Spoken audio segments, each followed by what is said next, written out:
Join the conversation. Follow Jason on Twitter. And don't forget to visit the live show fan page on Facebook.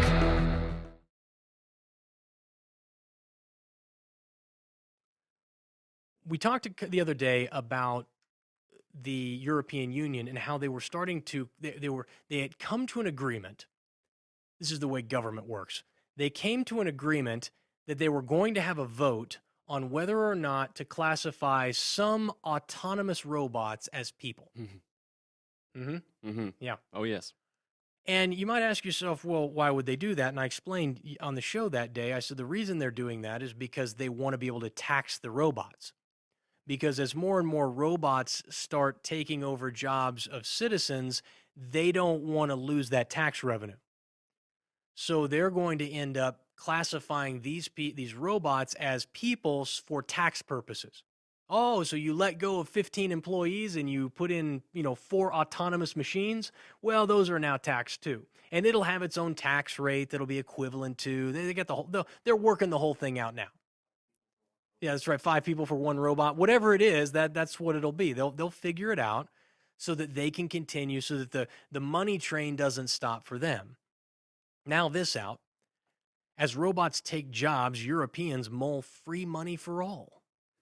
The radical notion that government should hand out free money to everyone, rich and poor, those who work and those who don't, is slowly but surely gaining ground in Europe. In France, 2 of the 7 candidates vying for president in the ruling Socialist Party in this year's presidential election are promising modest but regular stipends to all French adults. Called the universal income or the universal basic income. That's what you guys know as a basic living stipend. It's all right. And normally the way this is done, the way it's been proposed is, okay, you got all these different programs, Medicare, Medicaid, housing, and food stamps, and you got 15 different programs from 30 different agencies, and it's a huge hassle, and it's a gigantic labyrinth built by government. And so Milton Friedman advocated in the 80s, he said, well, why don't you just get rid of all that and just decide what's all that worth, and then just give them a check every month. So if you got a guy who's going to be on welfare, here's what it is. It's a basic minimum income. We get rid of all the government. We just give them a check. Here's $3,000 a month. And you can take that $3,000. And if you want to buy malt liquor and menthols with it, that's your business. Or if you want to buy crack with it, that's your business. But that's your stipend. Your job is now to live off of what we gave you. And he said, if I got to live in a welfare state, he said, I think that's a better way than the way we're currently doing it. I tend to agree with him just simply because I live by a very simple principle that says if we move closer towards liberty, which means as government expands, liberty contracts, yes? So if we can eliminate huge swaths and chunks of government and government control over your money, that in my mind is a good thing. So I look at it and I say not only would it be a cost savings because it would be a direct wealth transfer instead of going through 80 different agencies before it funnels down to the final person. I see that as a move towards liberty. No, I haven't gotten any of my money back. No, the theft hasn't stopped yet. But hey, it's a move in the right direction. I'll take it. But that's not what they're advocating for in France. What they're advocating for is everybody gets this. Whether you're a multimillionaire or whether you don't make any money. Everybody gets the same amount of money every single month. It goes on to say, with automated systems and machines increasingly replacing human workers, France could lose 3 million jobs by 2025, which is what the former education minister campaigning for French presidency said. As work becomes scarce, a modest but regular guaranteed income would stop people from fearing the future and free them up for family and needy's families, the needy, and themselves, he argues. It could also encourage people to take risks, start businesses, and try new activities without the risk looming over welfare benefits.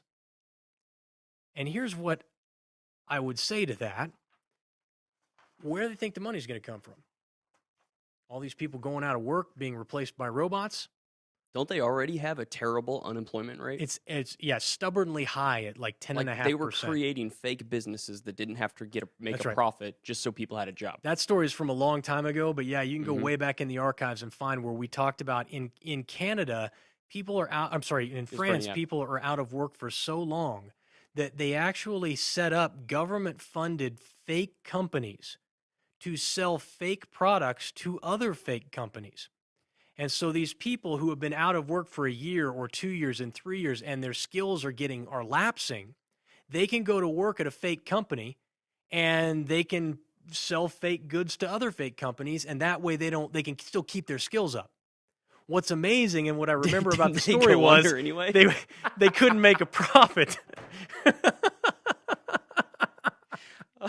That's what was tough.